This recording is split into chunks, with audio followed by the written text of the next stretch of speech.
Okay. Hi, Simon. How are you? Thank you so much for joining us today. let's get this started. So, how are we all doing? Yeah, doing great to be Great, honest. I've thanks, had Hannah. a full week of YPO this week, so I've had a good week. I've enjoyed it. I was on the retail CEO summit for a couple of days and a couple of forums. So I'm fully embraced in YPO this week for sure. What a great way Nice. to do this interview. Say again, sorry.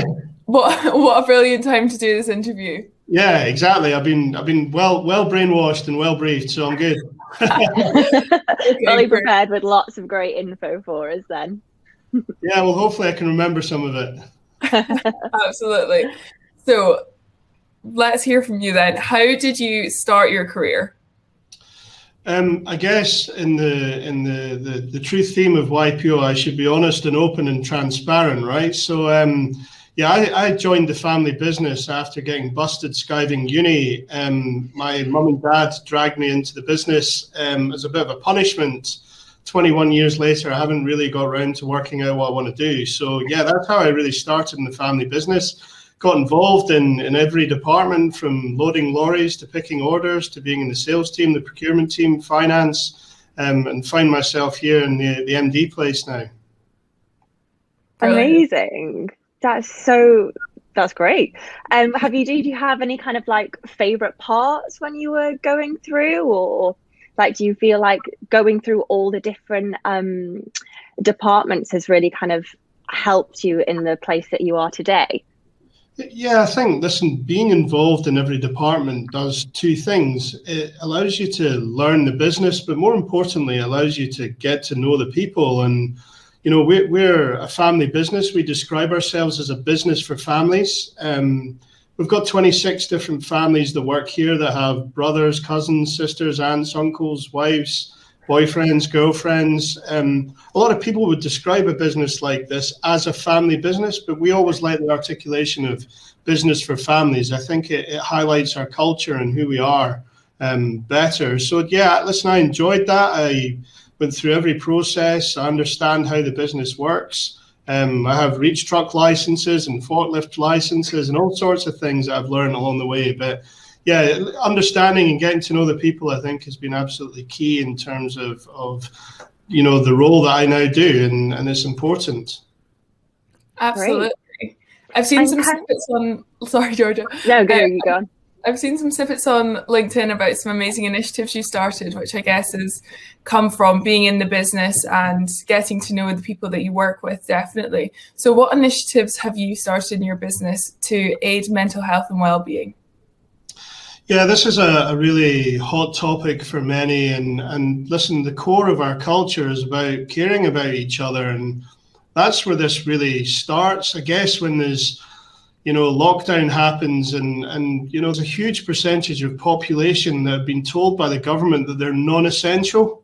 That has a really tough feeling for many people that work, that feeling of self-worth and being able to contribute. And we identified pretty early that mental health and well-being was going to be something that was going to be really, really important to get a handle on. And I guess any business that isn't taking this stuff seriously does so at their peril, because looking after your people is so important. And mental health and well-being is absolutely the core of this. And with our culture always being around family, you need to be happy at home and you need to be happy here. And it's about understanding how we get an active plan in place from a business perspective, not just to deal with some of the challenges that people are having, but also maybe some of the challenges they're having outside of work too. And in the last 4 months, we've had over 20 of our colleagues trained as mental health first aiders.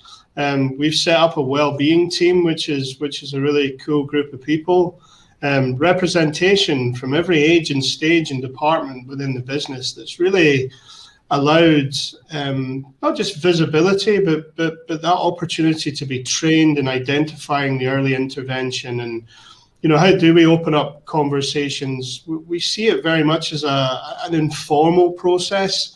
If all of a sudden you have to spend 4 hours a week on well-being and mental health, it feels as though it's forced. It doesn't feel natural. So it is very much about having lots of people around the businesses engaging in corridor conversations and, just picking up in different ways and being able to relate to somebody at a similar age and stage, whether it's your direct line manager or somebody else within the business, is a really good thing to be able to do. And it's important to us as people and us as a business, and it articulates who we are.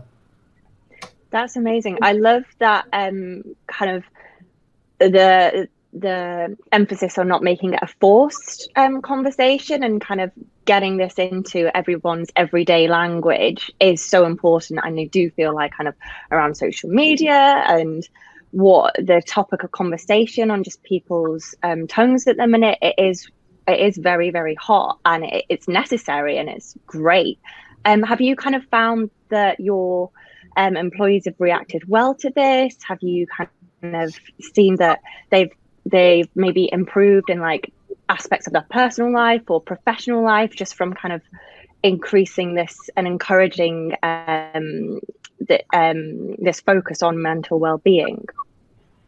Yeah, well, it's funny because when we talk about it being informal, we do have structures around it. So we've got a calendar of events. Every month there's a different area that we're going to focus on, and that allows us to really get behind things that are happening in the wider world in terms of awareness of all sorts of different things around bullying and domestic violence and eating disorders and alcohol awareness and money worries. These are all subjects that can be relevant to some and possibly all. So these are important parts to have some structure around. We've identified that there's 6 key elements to good well-being, and that is about sleep, it's about exercise, it's about, having meaningful activities, whether that's hobbies that people do, social connection, helping others is important, and stress management. So if we've got a little bit of a structure around that, there's no doubt that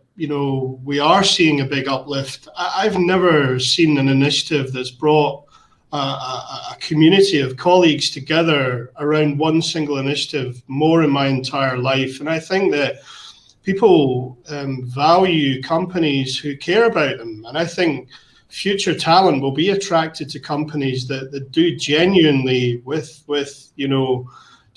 genuinely are committed to helping and looking after their people, and the people meaning the extended families as well. So that's important. And an initiative like this has really gelled our workforce together. It's got people working together from different departments that maybe knew very little about each other. We've got some chain calls that go around the business.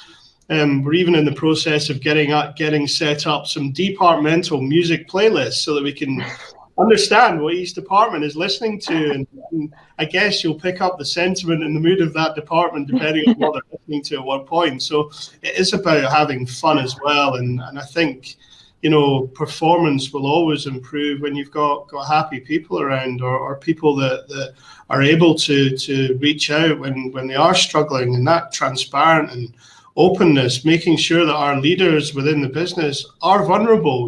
We've got to try and avoid toxic positivity. How come this guy is always feeling good, and how come, why is he feeling that way and I'm feeling different? So it is about being vulnerable and talking about the stuff that actually we feel, and YPO brings that out in me. I have become much more open in the way that I communicate, and it's important to everybody, I guess. Yeah, I think that's so important. And as a young person, I think the commitment to care for the individuals that work in the business is super impressive, and it's definitely something that would draw me to a business. So you're totally right there. We actually have seen the calendar and we're very impressed by it. We can maybe edit it in so other people can see it. But we saw that April was stress awareness. So what sort of things are you speaking about for stress awareness? Is there any sort of virtual events or any events you're doing around this? Tell us a bit more about stress in April. Yeah. Well, listen, everybody's individual and everyone deals with stress in a slightly different way. Often stress is generated by work pressures or home pressures, but it could be any number of different things. What we try to do is focus on the solution and the way of releasing that. So, if I feel stressed, I take exercise. Stress leads to bad sleep, so you actually have to try and find what the resolution or the solution for every individual is. So next week we've got a boot camp set up. We've got a new intern working for us. She's just left school and she's been trained as a physical trainer.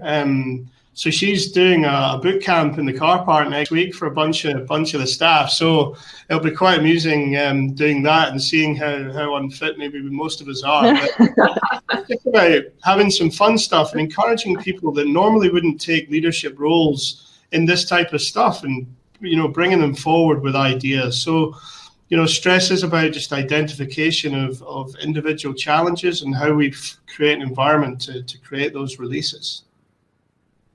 Yeah, that's great. And from the previous month's assignment, have you got any kind of standout events or anything that you've done so far that you thought, oh my gosh, great, like why haven't we done this sooner, that you could share with us? Yeah, I think one of the things we're starting, it's really easy having lots of visible people around saying, I'm a mental health first aider, and the visibility of that's important. But we've also got to understand that if you're struggling with something, you don't always want to make that first step. And I talked about early intervention. One of the things we're going to be kicking off next week is just an icebreaker at departmental meetings, and it just goes round and I have a scale of 1 to 10. How are you feeling? Right? I'm 7. You're 3. Okay.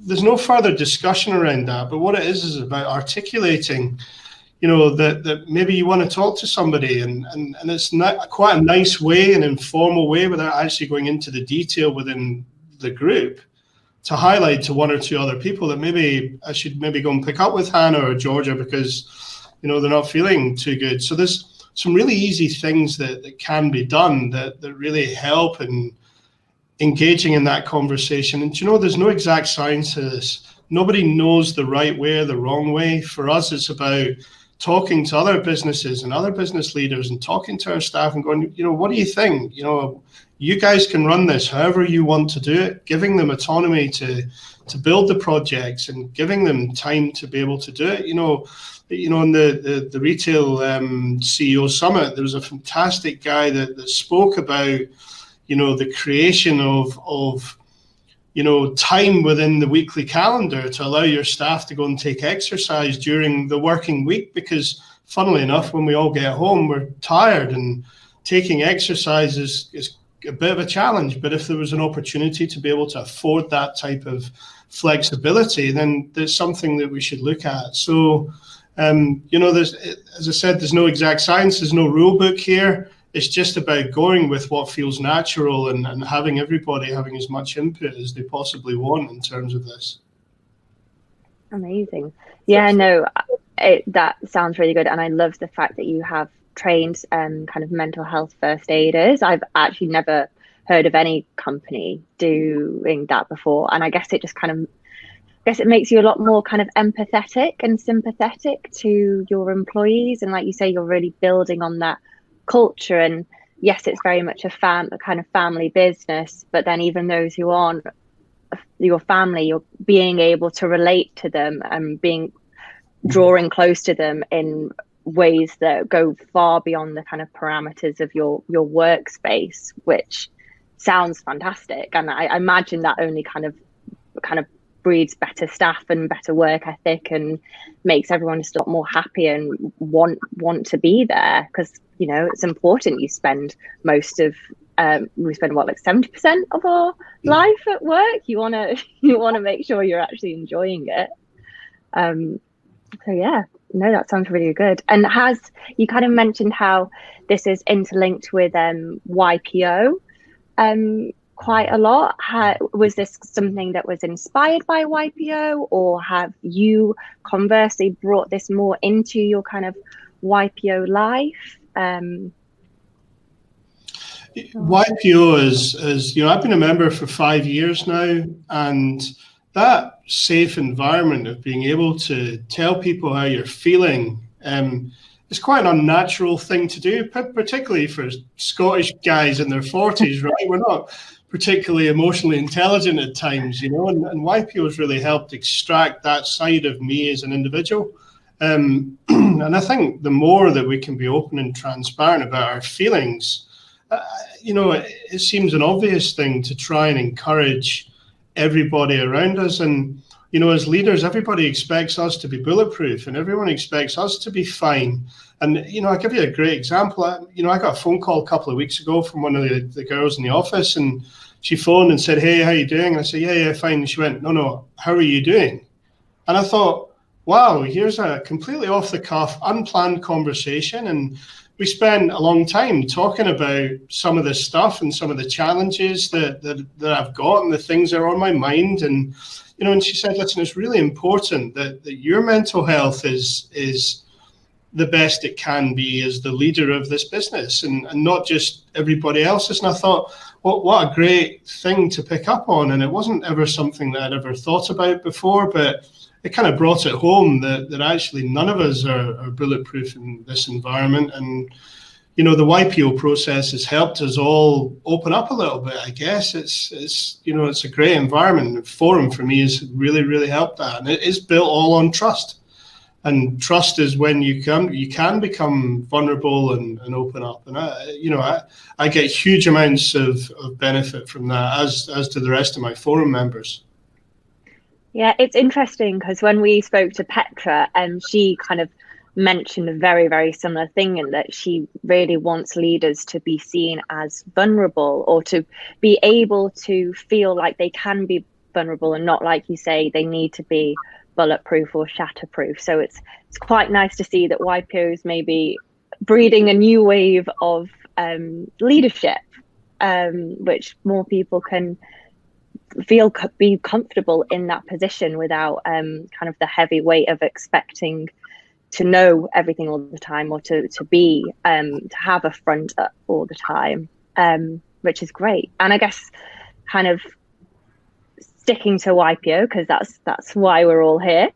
What's been your favorite take home, or how the best kind of standout event for you that you've, or maybe YPO Scotland actually, specifically, what has YPO Scotland done that you've just been like, yes, this is a great place to be, I'm with great people and I'm getting this opportunity?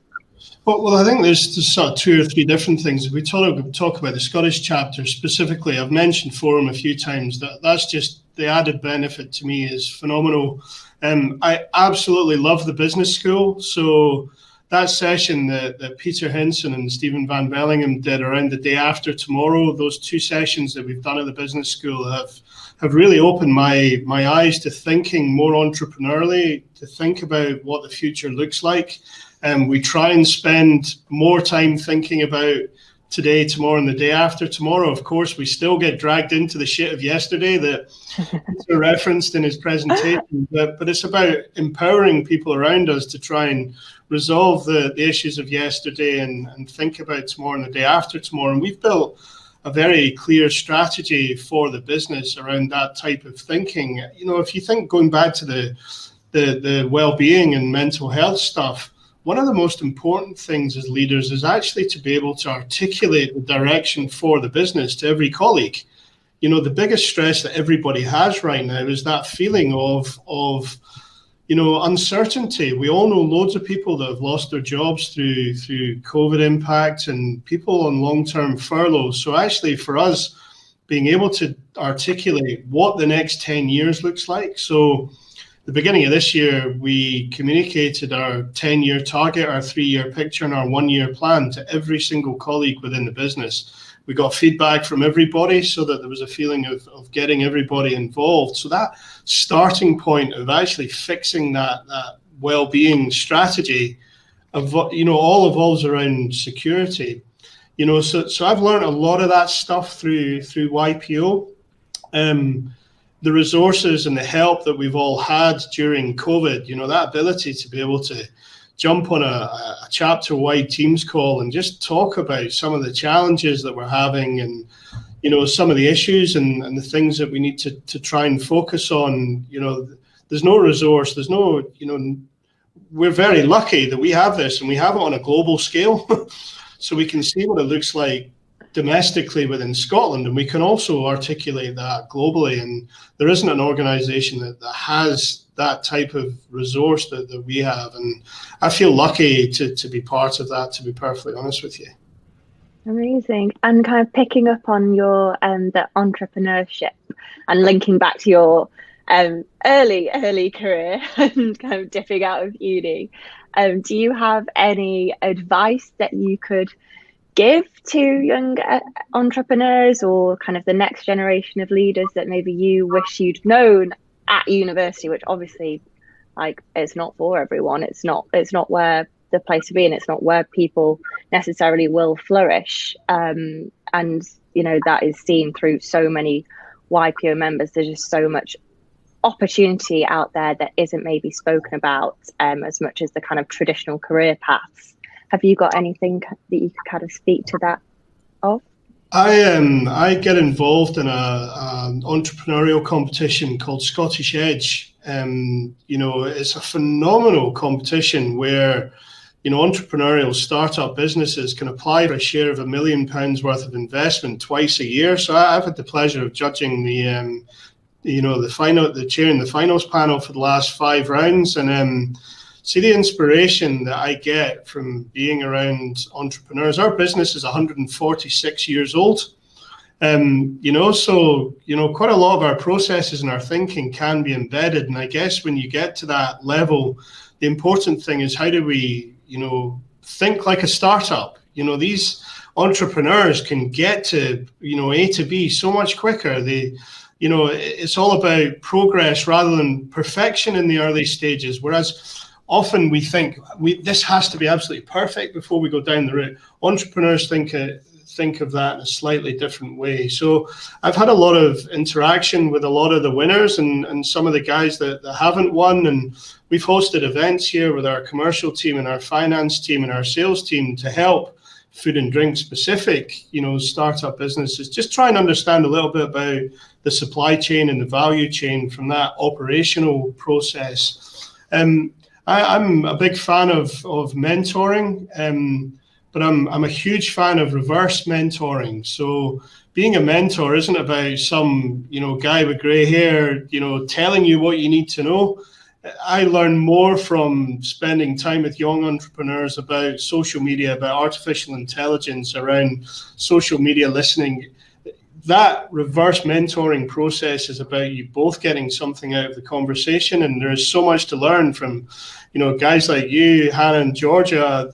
You know, that, you know, my generation of thinking is not as sharp as where it needs to be for the next consumer. So I'm a big fan of that two-way reverse mentoring where both of us are being mentored by each other, and I like the idea of that. More and more people should be doing that, I guess.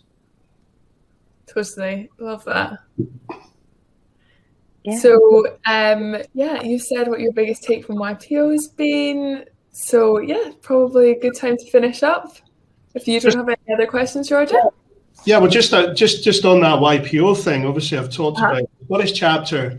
The global element of YPO for me, I get actively involved in. I've attended events in Beijing, in Nashville, in New York, and that ability to interact internationally is good. I've joined an international retail forum, so I get together with 6 or 7 other guys who are involved in retail, and some guys are doing, you know, in-home experiences, and other guys are doing clothing and apparel, and other guys are doing food and drink, with that view of, you know, really sharing what that omni-channel retail thing looks like going forward. So, you know, not only am I getting the benefit of you know, the experience of YPO in Scotland, but I'm getting the benefit of the experience internationally, and I definitely get value for money out of my international dues for sure, because I actively go and seek, you know, opportunities. Every time I go to a new market for business, I'll contact the local chapter and say, hey, listen, I'm coming. You know, can you connect me with one of your members that's involved in retail, food and drink, you know, supermarket distribution, to help me understand the market? And the YPO network's incredible that way. You can get access to people that you would never normally do. You know, why would a little wholesaler in Hillington be able to get to the procurement director of China's biggest supermarket chain outside of YPO? It just doesn't happen, right? So So it's about leveraging the network, and we've all got a common goal and something in common, which is quite unique. Yeah, and that's one of my favorite things about YPO as well, is the kind of the international opportunity and the global connection of people. Like this week I spoke to a lady from Singapore, the week before I spoke to a lady from Virginia, and like Pennine chapter, obviously like UK based, but like especially in this year where no one can go anywhere, it's so nice to be able to have those pockets of people that you can dip into and kind of see how they're getting on that side of the world. And I only think that people can be better off from it as well. Totally. But yeah, but thank you so much, Simon. Do you have anything else that you'd like to add before we finish up? Or no, I think you've heard enough from me. Nah. Oh, great. Well, thank you so much. We have really enjoyed our conversation today, and I have gained so much knowledge and lots that I want to talk to a lot of people about around your mental health capacity in your business. I think that's super inspiring. Yeah, I hope people watch this and it triggers them to set up the same initiative as well, because it's one of the, well, I haven't heard anything like it, to be perfectly honest. Neither have I. And yeah. Good. Well, listen, if there's any of the YNG guys that are interested in reverse mentoring, I'm definitely up for it. So yeah, feel free to connect me anywhere you like. Definitely. Great. Thank you so much, Simon. And Pleasure. have a great rest of your day. See ya. Bye. Bye.